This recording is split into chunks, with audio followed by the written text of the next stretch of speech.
Bonjour, chers makers, makeuses et fans de do-it-yourself. Aujourd'hui, je vous propose de travailler sur ça.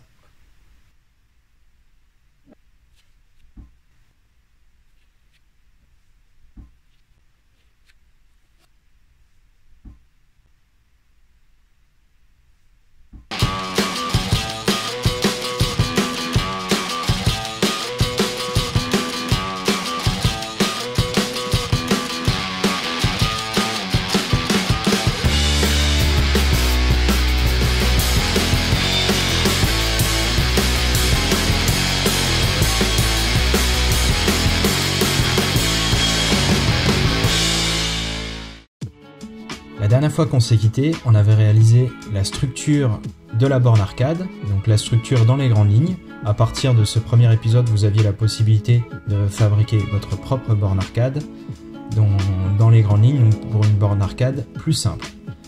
Pour ce qui est du coup de cet épisode 2, à la base, celui-ci devait permettre de clôturer ce projet, sauf que la mise en place de l'ensemble des options a été un peu modifié avec le temps au niveau de la conception. Forcément, au fur et à mesure que j'avance sur le projet, il y a des éléments qui vont changer. L'avantage, c'est que vous, si vous la fabriquez après, vous aurez tous les plans clés en main, avec les tutoriels clés en main et toutes les étapes les unes derrière les autres. Malheureusement, je vais être obligé de faire un épisode 3 sur ce projet pour pouvoir vraiment venir dans le détail de la fabrication de toutes les options. J'aurais pu condenser, mais j'avais peur que ce soit trop écrasé, trop rapide dans les différentes étapes. Moi, ce que je veux, c'est vous expliquer vraiment étape par étape comment j'ai réalisé les assemblages pour que vous puissiez les effectuer vous chez vous. Donc après, à vous de me dire en commentaire si vous préférez peut-être maintenant qu'on accélère un peu la cadence sur les vidéos et que certaines étapes sur lesquelles je donne beaucoup d'explications sur la réalisation, la fabrication, je puisse peut-être passer dessus et peut-être accélérer le mouvement. Voilà. C'est parti. Donc moi le but en fait c'est que la borne arcade elle puisse être utilisée sans qu'on voit de fil apparent. Donc j'ai réalisé l'ensemble en contreplaqué donc de différentes épaisseurs. Comme je l'ai dit, c'est des contreplaqués de récupération. Donc moi là c'est du contreplaqué de 10 mm. Et j'ai ajouté des tasseaux de bois qui vont me permettre d'effectuer un collage et de visser. Donc le but c'est d'avoir une structure de montée, une structure fixe et d'avoir juste un capot au-dessus vissé qui me permet de fermer totalement cette partie-là. L'autre avantage aussi d'avoir fait ça, c'est que j'avais un peu de mal à placer les cartes en plus des manettes, des boutons, etc., etc. Le fait de faire cette boîte me donne d'autres surfaces sur lesquelles je vais pouvoir visser l'ensemble de mes cartes par la suite. Donc c'est tout simplement une structure avec des contreplaqués, soit angle droit, soit avec des angles avec des pentes. Donc ça, c'est à vous de régler l'inclinaison de votre lame de scie circulaire pour pouvoir régler les pentes nécessaires à la réalisation du casing. Parce que vous avez donc l'abattant qui a un angle sur le devant et sur le dessus. Donc j'ai réalisé des pentes pour me coller contre. C'est pas une obligation, c'est juste esthétique. Et ça permet d'avoir un meilleur collage aussi. Mais étant donné qu'il y a des tasseaux derrière, c'est pas encore une obligation. Et sinon, après l'ensemble est juste vissé, donc coller, visser ou simplement coller.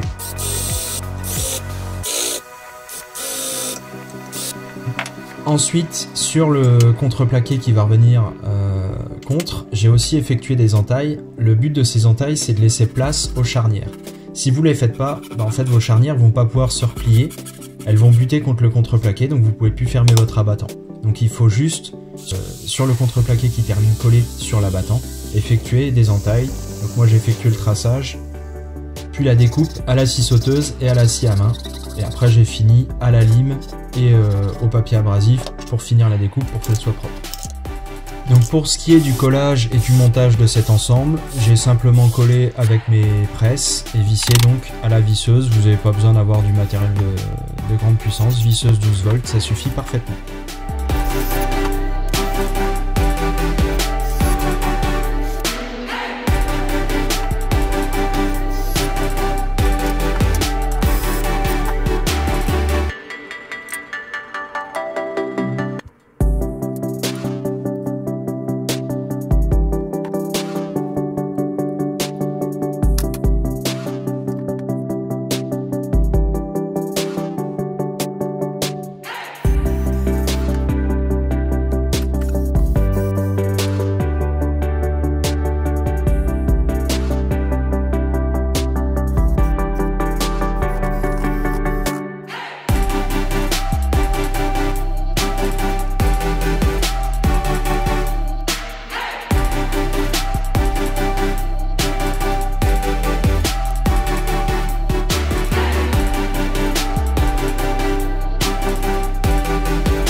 les contreplaqués sont vissés en maintenu contre les tasseaux.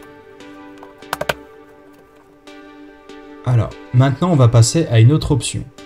Une option que je voulais rajouter, que j'ai déjà vue sur certaines bornes arcade, c'est l'option de pouvoir utiliser d'autres manettes que les manettes qu'on trouvait sur les bornes arcade, notamment les manettes type Nintendo ou PlayStation. Le but, c'est qu'en fonction des Raspberry Pi qui vont sortir ou d'autres cartes, avoir une évolution de cette borne et avoir donc plus de jeux qui peuvent être acceptés sur cette borne arcade. Donc moi le but c'est pas d'avoir que le mode borne arcade avec les manettes et le joystick comme on l'avait sur les vieilles bornes. Moi le but c'est de pouvoir l'utiliser aussi avec des vieux jeux peut-être de Nintendo ou de PlayStation, etc. etc. Donc pour cela j'ai décidé de faire un casing en contreplaqué qui va se retrouver en dessous de l'écran. Ce casing il va avoir une modification aussi. Il y a un petit espace tableau de commande qui va arriver au milieu, qui va me permettre de gérer les différentes options que vous verrez dans l'épisode 3. Mais donc, ça fait partie de la structure qui permet de mettre en place les manettes. Donc la composition de cette structure, ça va être 2 tablettes avec les champs plaqués, un casing au milieu qui va permettre de placer les boutons, donc d'une des options, le switch, et de l'autre, le bouton qui va permettre la mise sous tension de la borne, afin d'éviter d'avoir la mise sous tension à effectuer en appuyant à l'arrière de la borne. Là, on lève l'abattant, on a le bouton d'allumage, on appuie, ça s'allume. Et donc ce casing il est réalisé avec des panneaux de 9 mm d'épaisseur pour les deux côtés et un panneau de 19 mm d'épaisseur pour la façade qui va permettre plus facilement d'incorporer donc le boîtier du switch avec les renvois d'angle des HDMI et le bouton de mise sous tension de la borne arcade.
Une fois que l'ensemble des perçages et fraisages sont effectués et que l'ensemble est peut-être monté comme ça, j'ai effectué un collage donc des deux côtés intérieurs du casing, donc du bouton et du switch.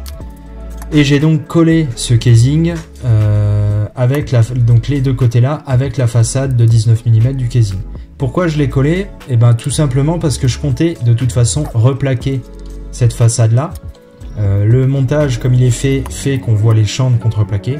Je trouvais pas ça très esthétique, donc j'ai plaqué les champs des tablettes, j'ai plaqué l'ensemble de la face de ce casing là. Aussi pourquoi? Parce que celui-ci, il n'y a pas d'intérêt de le démonter. Une fois que j'enlève les tablettes et autres, j'accède à tout le reste. Je peux accéder au milieu, je peux accéder à tout ce qu'il y a, donc j'ai aucun intérêt de ne pas le coller. Donc celui-là est collé vissé, et une fois qu'il est collé vissé, j'ai effectué un plaquage, donc pareil que les tablettes et pareil que l'ensemble de la borne arcade, une feuille de plaquage érable. Et donc par la suite, une fois que ce plaquage a été collé, j'ai tout réaffleuré, c'est-à-dire que j'ai enlevé tout ce qui dépassait de plaquage de la face, donc soit au ciseau à bois, soit à la scie à plaquage. Vous avez le choix entre différents outils. Vous avez des outils de défonceuse avec un galet sur une mèche droite qui vont vous permettre d'effectuer un affleurage peut-être plus facilement pour certaines, parce que du coup vous allez juste suivre le champ et ça va affleurer tout seul votre panneau. Moi c'est une question d'habitude, j'ai affleuré donc au ciseau à bois. De même, je me suis occupé de faire un panneau de fermeture sur ce caisson. Et donc ce panneau de fermeture, il est en panneau de 5 mm, même punition, le champ en contreplaqué on le voit, je l'ai plaqué, comme ça c'est qualitatif, c'est propre.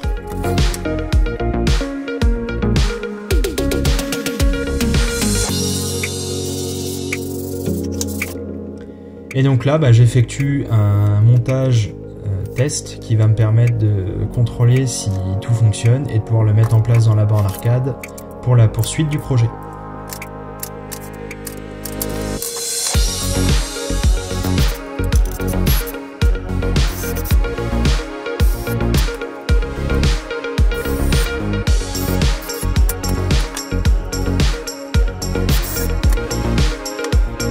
Ensuite, j'ai effectué un collage d'un tasseau sur le panneau de 5 mm qui revient au-dessus, donc qui permet de fermer ce caisson. Ce tasseau, le vrai but, c'est d'augmenter la rigidité et aussi d'être sûr d'avoir l'ensemble qui est bien droit. Ça aura son importance pour la suite du projet, donc pour ce que vous verrez dans l'épisode 3. Et vu que c'est un contreplaqué de 5 mm, mais je pouvais pas mettre plus épais par rapport à l'espace que j'avais avec l'écran, et par rapport à l'espace sinon que je limitais au niveau des manettes, j'ai préféré rajouter quand même ce tasseau parce que je voulais vraiment être sûr que tout soit rectiligne et que tout se maintienne. Donc pour pouvoir le coller, ce tasseau, simplement colle vinylique et puis serré avec mes petites presses à main. Et voilà, donc je peux monter ce contreplaqué de 5 mm sur le casing. Donc pareil, vis de 16 mm de longueur en 3,5. Donc moi c'est des têtes Torx, ça n'a pas d'importance si vous avez des têtes type PZ2, donc cruciforme. Moi c'est juste que j'aime bien ce type d'empreinte de vis. Maintenant que le casing intérieur pour les manettes est effectué dans les grandes lignes, je vais pouvoir m'occuper d'une autre étape. Donc cette étape, elle est avant tout esthétique et elle ne sera pas forcément obligatoire pour vous, je m'explique.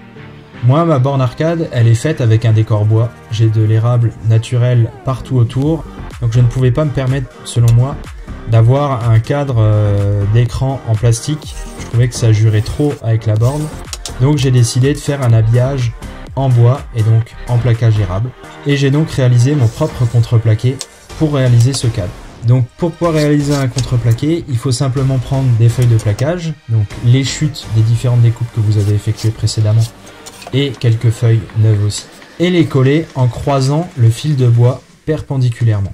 Pour pouvoir les jointer, ces feuilles de plaquage, donc les jointer, c'est-à-dire mettre les petits bouts ensemble, j'ai utilisé du scotch de carrossier. Et donc utiliser ce scotch de carrossier, ça implique de devoir coller les feuilles étape par étape. J'ai pas pu effectuer un collage des épaisseurs de plaquage tout ensemble, j'ai dû coller 2 épaisseurs de plaquage ensemble, enlever les scotch, puis recoller une épaisseur de plaquage sur ce que j'avais déjà collé en pensant bien à croiser les fils. Puis j'ai enlevé les scotch, ensuite la 4e épaisseur et ensuite, enfin, la 5e épaisseur. Pour pouvoir les coller, j'ai donc mis 2 planches de mélaminé. Pourquoi? Parce qu'en fait, ça vous permet d'éviter d'avoir votre plaquage qui va coller sur le panneau. Il y a une résine en fait donc sur votre planche de mélaminé, mais dans les grandes lignes normalement ça colle pas dessus. Une fois que ce cadre est collé, j'ai pu effectuer le débit. Donc ce que j'ai fait, j'ai déjà réalisé un champ propre, bien net. Donc celui-ci je l'ai fait à l'aide de la scie à plaquage. Donc c'est la scie qui m'a aidé à effectuer les débits de l'ensemble des plaquages avant. Et sinon si vous ne l'avez pas, vous pouvez essayer de débiter votre plaquage au cutter. Sinon, simplement, scie circulaire, vous essayez déjà, peut-être avec la scie à main, de chercher à créer un champ affranchi, donc un champ bien propre, bien net, bien plan. Et par la suite, ça va être votre champ de référence pour effectuer les autres découpes. La découpe de largeur sur la scie circulaire sur table, donc qui va vous permettre donc de vous mettre sur le guide parallèle et d'effectuer cette découpe. Et ensuite de remettre ce premier champ de référence, soit sur la scie radiale, soit sur la scie circulaire sur table, pour effectuer donc le tronçonnage et la coupe de longueur. Une fois que ces découpes sont effectuées, vous avez donc un cadre qui rentre dans votre borne arcade. Par contre, vous n'avez pas encore les découpes intérieures du cadre qui permettent d'avoir une découpe bien nette. Donc pour cela, rien de compliqué. J'ai effectué des découpes à l'aide d'une règle. Donc j'ai pris ma scie circulaire plongeante, donc c'est une scie circulaire portative. J'ai effectué les réglages par rapport au bord de la table, donc j'ai mesuré quel était le décalage entre ma lame de scie et le bord de la table de ma scie. Réglé une règle à cette distance, par rapport à là où je voulais que ça découpe. Une fois que c'est fait, j'ai effectué la découpe. Donc précédemment, j'avais percé pour pouvoir avoir les zones de début et de fin de ma découpe. Et la fin de cette découpe, parce que vous n'arriverez pas à aller jusqu'au bout, étant donné que votre lame est ronde, vous aurez un bout qui ne sera pas découpé. Si vous allez jusqu'au perçage, ça veut dire que vous avez dépassé de votre perçage en haut quand vous avez coupé en main. Donc il faut finir à la main. Donc pour pouvoir finir la découpe, une lame de scie, vous pouvez prendre lame de scie sauteuse, sinon comme moi, j'ai une lame qui traîne de scie japonaise, et donc vous venez grignoter les derniers millimètres. Une fois que c'est fait, vous allez donc avoir un cadre bien plan sur toutes les faces, sur tous les côtés, et donc pareil, vous allez avoir l'intérieur de découpé propre, en fonction donc de votre écran.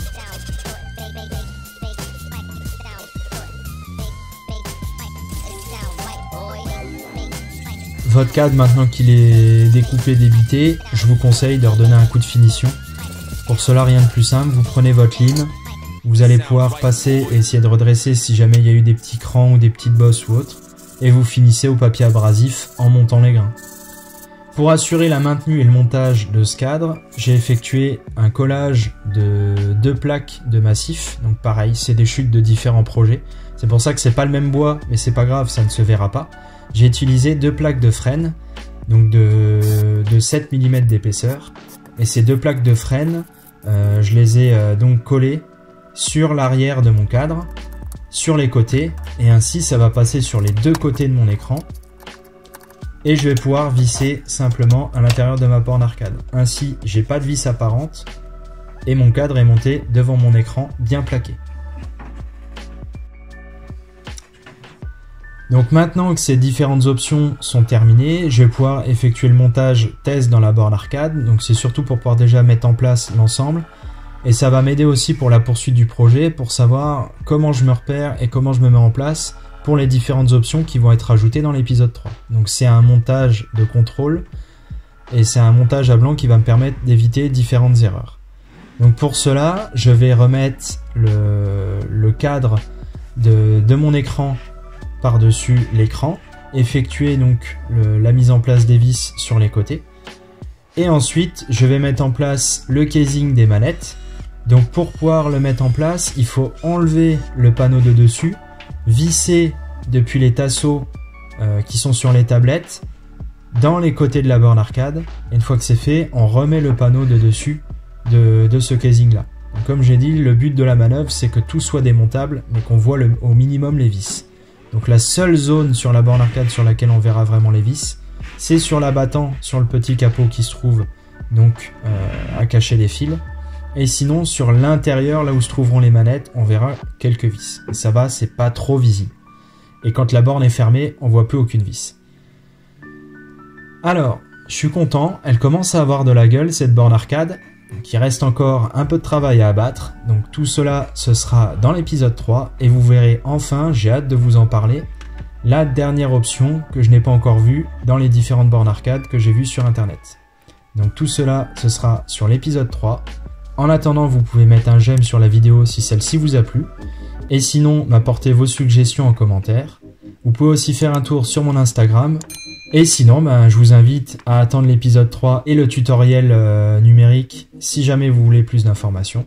Et en attendant, je vous dis à une prochaine, chers makers, makeuses et fans de do it yourself.